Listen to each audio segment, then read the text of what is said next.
Hello and welcome to the Eden Season 2 class overview for Berserkers. The Berserker is a very hard and very fast-hitting class. They have access to swords, axes, and hammers. They can dual wield or they can opt to swing one large two-hander. Either way, if your enemies become complacent and allow you to get into melee range, they will die. They have the ability to give into bloodlust and turn into a vicious beast for a short period, allowing every attack to be a critical strike. Let's go over some of their key abilities and how to put them into practice. Starting off with the passive class abilities, they gain access to Prevent Flight, which causes all of your melee abilities and attacks to have a 10% chance to snare the target by 25% for 10 seconds. Stoicism 3 is the highest rank of Stoicism. The Berserker is the only class on Midgard that has access to Stoicism 3.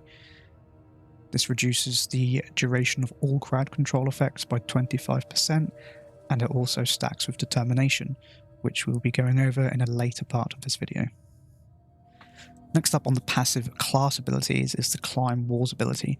This allows you to climb towers and keeps, but only certain points are climbable depending on the level of the tower of the keep. I'll be going over applications of this ability later on in the video when we cover your role within the BG. Lastly, for passive class abilities, you have access to Enhanced Evade. This will allow you to evade melee attacks both from the side and the rear. The chance to evade these attacks will remain the same as what your natural evasion chance is. Next, we will be talking about active class abilities.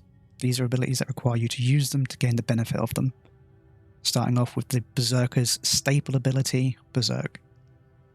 This will turn you into a Vendo, which causes every attack to do increased damage depending on the rank of the ability, and to also be a critical strike. The minimum critical damage is equal to how much critical strike chance you have. So with a base critical strike chance of 10%, this will mean that your critical strikes while in Vendo mode will do 10 to 99% damage. The minimum value can be increased with the Mastery of Pain realm ability. While in Vendo mode, you will not be able to dodge or parry attacks, however, so make sure you use this ability when the target is either stunned or busy doing something else. That way you'll be able to land positional styles without the risk of being hit. This has a 5-minute cooldown and lasts for 20 seconds. Next up is the Protect ability.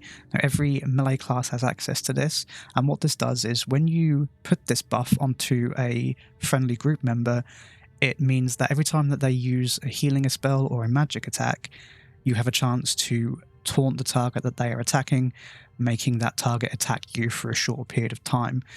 Now, this doesn't really see much use in RVR, but it does have certain applications when it comes to keep sieges or tower sieges, as it means that you can protect your group mates from gaining aggro from the guards. Now let's take a few minutes to talk about passive realm abilities, or commonly referred to as RAs. These are abilities that you will spend your realm points on as you gain more and more realm levels.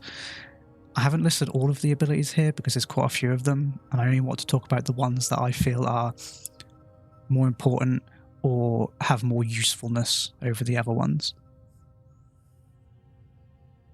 First up is the Avoidance of Magic realm ability.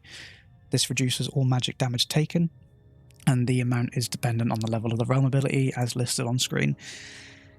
The amount is calculated after resists, so it's especially effective when it comes to caster assist groups.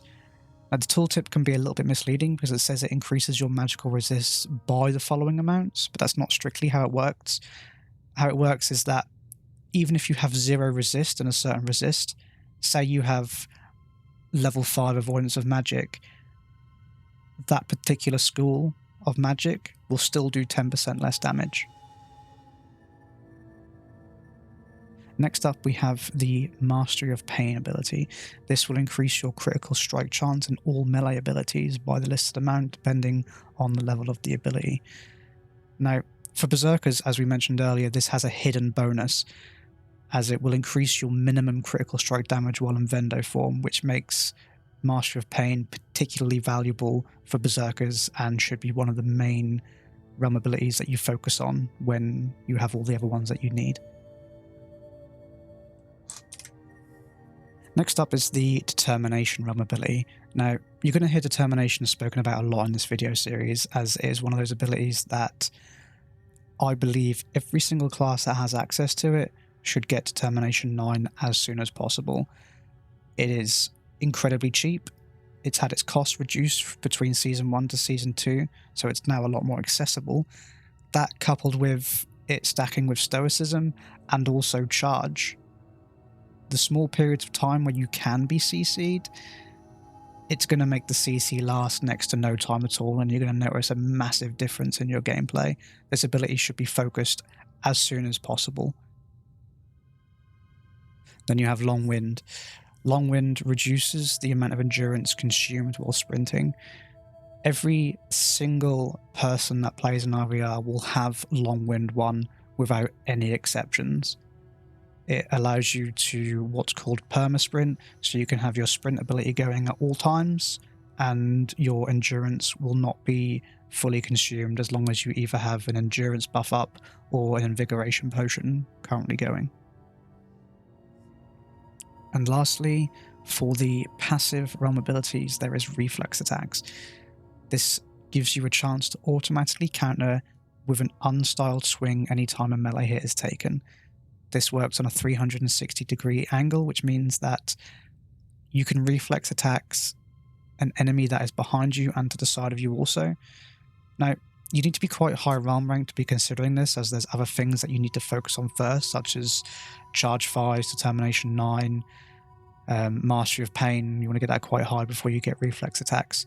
But as you get higher realm rank and you gain access to this is going to allow you to bump up to top tier when 1v1ing against any other melee class. And lastly, we will talk about your active realm abilities. Now, similarly to your active class abilities, these require you to use them to gain the benefit of them. First up is Charge.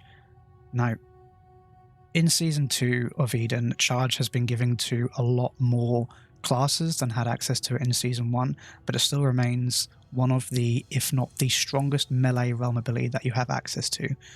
What it does is it gives you access to Speed 3, which is 174% of your natural movement speed for 15 seconds, and this is unbreakable. During this time, you cannot be rooted, stunned, snared, or mesmerized, and even if you hit the target, you maintain your speed. The cooldown is reduced depending on the rank of the ability, from 1 to 5. You want to use this ability when closing distance on casters as supports. Ideally, you want to wait for them to break their speed before using this, so you can stick to them. It can also be used as defensively if you find yourself caught out of position and need to get to safety.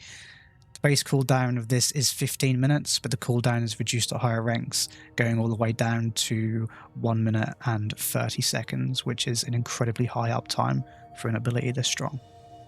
And then we have Ignore Pain. This will heal you for a percentage of your health, and the amount that is healed is dependent on, again, the level of the realm ability. And it can also be used in combat, which is what makes this ability particularly strong. This ability sees a lot of use, mostly in 1v1, but it's still worth noting that this ability is effective at getting you out of sticky situations. It does have a long cooldown, but if you are higher realm rank and you have the realm points spare, this ability can save your life 9 times out of 10. Lastly, for your active realm abilities is going to be Purge. What Purge does is it removes all negative effects on you. Now, due to Berserkers having access to Stoicism 3, Determination 9, and Charge, this ability loses a lot of value, and you will likely not pick it up until you're higher realm rank at all. This, coupled with the fact that Purge also loses value the more people you're fighting against. For me, within a BG setting, I would never pick it up on a Berserker. It should also be noted that Purge 1 is completely useless, so if you are going to get it, you need to make sure you invest the 10 points into getting Purge 2. And the last part for abilities is going to be the Realm Rank 5 abilities. Every single class has access to a different Realm Rank 5 ability. For Berserkers, it's going to be Ferocious Will. What this does, it gives you a 25% absorb buff, a 25 resistance bonus, and also a 25% chance to shrug off or resist crowd control spells for 30 seconds.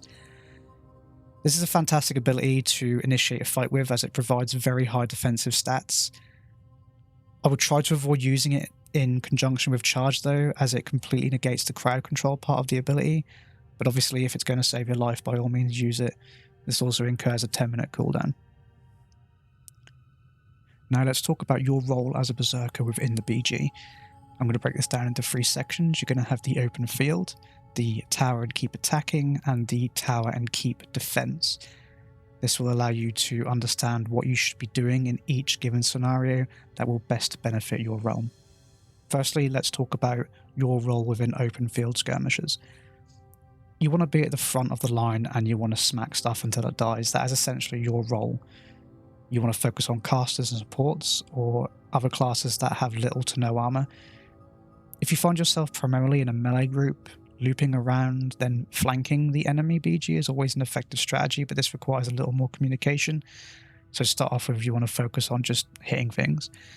You should ideally always be fighting with other light tanks and heavy tanks as to not get caught out and getting assisted down. In true Midgard fashion, if you aren't pressing W, then are you even playing right? Secondly, we're going to talk about your role within keep and tower attacking. During sieges, you should be using your climb walls ability with other climbers to gain control of the ramparts and to allow the ram to swing freely on the door or for the siege tower to be built. Be sure to communicate with your healers if you are going to go onto the walls, however, as they will need to use group heals to keep you alive. If the walls are clear, then jump down on the ram and assist bringing the doors down. Once inside the keep or the tower, have your Scald use speed of sound and you want to get to the roof as soon as possible. Don't go to the roof until the BG leader calls it out, however, as you'll find yourself dead very quickly. Once on the roof, use your charge ability so you can freely hit the support and casters without being crowd controlled. If you do not have a Scald, then you'll need to use your charge ability to get to the roof. And thirdly is your role within defense of keeps and towers. While defending, your role is completely reversed from when attacking. You will want to hold the ramparts against any attacking climbers and defend your casters so they can rain down hell on the enemy. Use siege equipment if you have it available, and don't forget to drop oil if it's up. Once the enemy breaks the doors down, defend your support classes at all costs, and just pray to the gods. For the last part of this video, we're going to talk about specs and possible realm rank 5 progression. As you can see on the screen, that is what your ideal spec is going to be at level 50. And then for your realm rank 5 progression, you're going to want to go for Long Wind 1, and then you want to grab Charge 1, then on to Determination 9, and then straight to Charge 3. This should take you up until I think about realm rank 4L8, and then after that it's up to you what you want to do. That's all I'm going to have for the brief class overview for the Berserker for Eden Season 2. I hope you've learned a thing or two, and remember that this guide is designed for new players and it's only there to give you an introduction to the class itself and to the game. Everything I've said is my own personal opinion. I don't claim to be a professional at it. So thank you very much for watching, and I'll see you in the next one.